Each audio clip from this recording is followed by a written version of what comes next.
it could be the best. Could be the best quad I've ever built. Oops.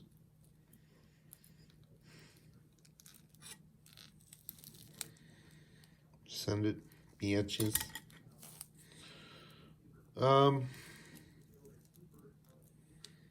Super clean Silky.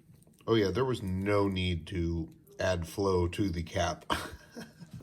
There was no need to do anything. Except, oh yeah, I did. Let me tell you. Let's talk. Let's talk some FPV. I've been a proponent. Is that the right word to use? Yeah. No. An advocate. Oops, shit. Okay. I'm going to put some landing pads on this. I've been an advocate for the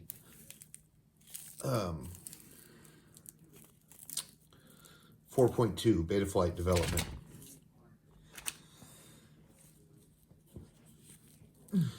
I have a couple quads that are running it.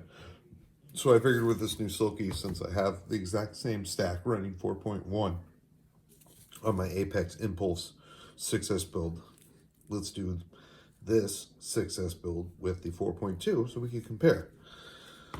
And I did my maidens yesterday and I noticed some jittering. Well, guess what was going on? When I went into Betaflight and I went into my filtering, I noticed something very bizarre. Is it the D-term filter or is it the dynamic notch? Oh man. You know which filter I'm talking about, where you have to set it from, you have 3 settings, low, medium, high, or auto, I think. So it was stuck on high. I would switch it to low, I'd save it. It would stay on low, but then as soon as you exited out and then went back into Betaflight, it'd be on high. And I caught it because Puppet Master knows what's going on. He knows how to build a good quad, and he knows when something's not going on right, and he built everything right, that it's probably something in the Betaflight. So we reflashed it and we reset everything. It flies so freaking good.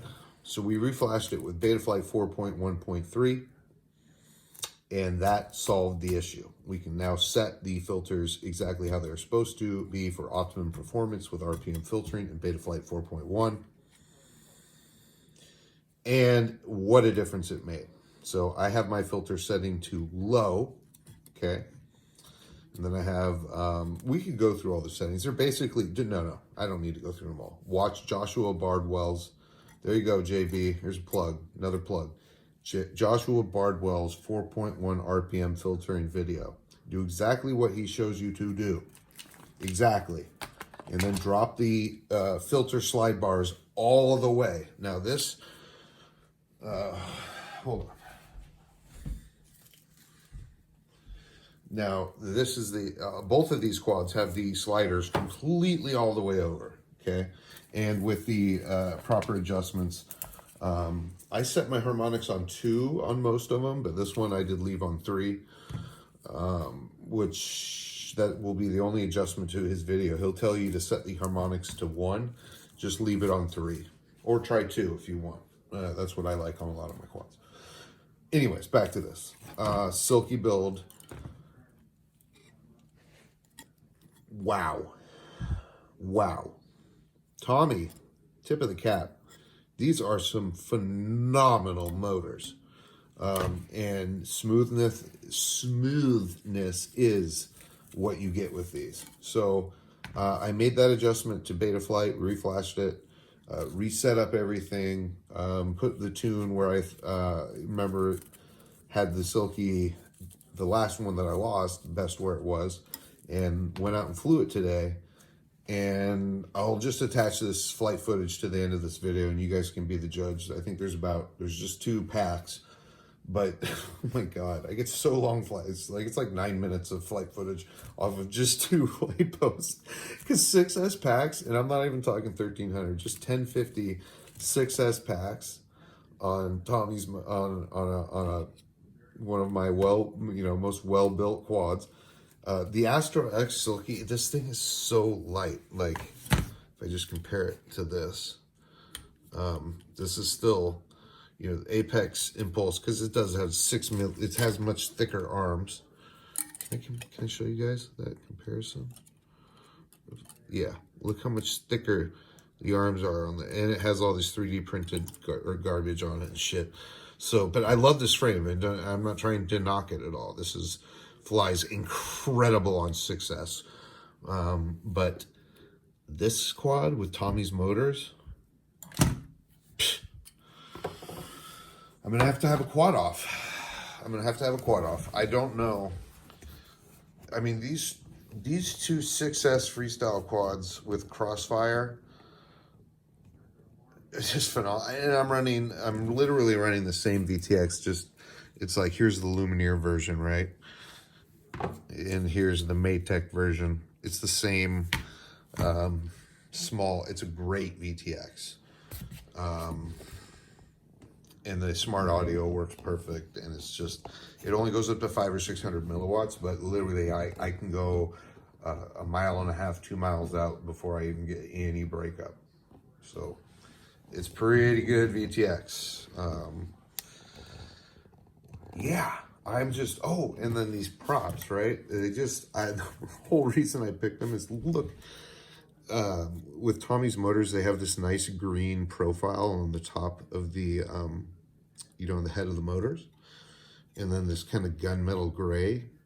And then, not a gold, but almost like a bronze or a copper base. With these yellow Foxier Spitfire props. It just looks awesome. I mean, this is a sexy looking quad. Man, I had a good time. I got rid of all the bad heebie-jeebies of losing the last one. And this one I'm going to be very careful with. And it's so well built, I don't think I'm losing power. So anyways, the last one was in really good condition. But, you know, I'd had it for like 2.5, 3 years. So it's nice to have a brand new, fresh one. I need to look for more of this frame, though, because literally these two frames are incredible, but I do love these Astro X frames.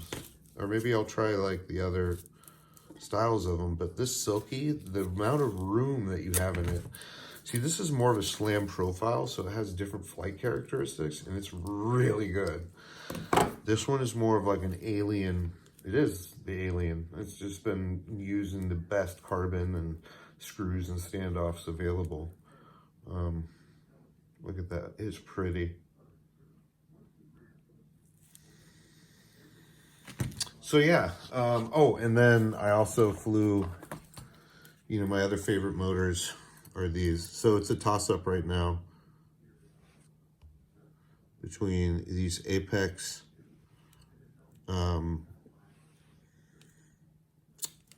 motors are really good.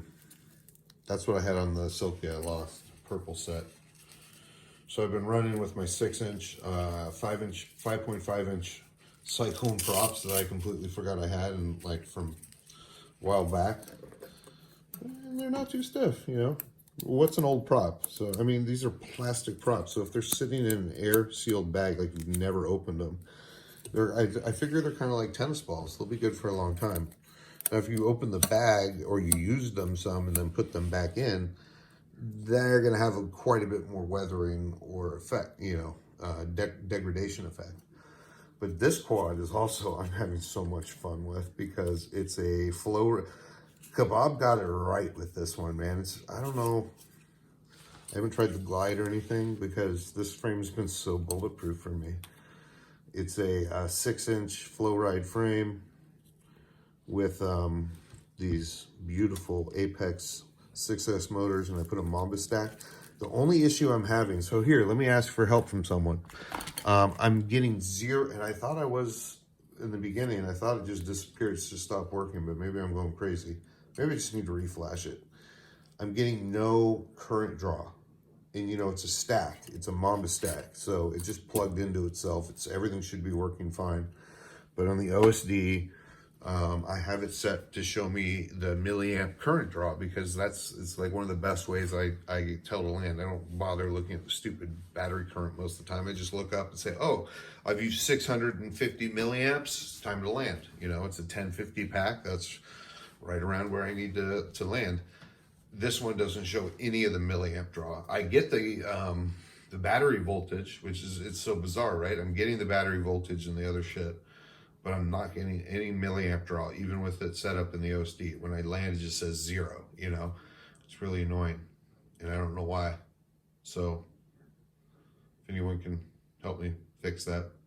All right, 10 minutes in. Rebirth of the Silky. Oh, and having this micro eagle on, that is my new favorite camera. I'm going to swoop up a bunch of these because I'm at least going to get 2 more just because I love them that much. You know, I've had the Racer 3. I have the Sparrow 2. I got the Sparrow 1. I got CMOS this, 1200 TVL, blah, blah, blah. Micro eagle, baby. I just love it. It's just so perfect. Sorry, Fox here, but run cam, it's always been kind of my favorite camera. I just really like the way it looks. So HCO2s, been absolutely loving them. Okay, I better charge up my goggle battery. And that rapid fire, baby. Whew. Thank you, Immersion RC. I really love the rapid fire. I don't know why you'd fly any other goggle module except maybe a TBS Fusion. I think is probably on par because I know Trappy is a competitive motherfucker.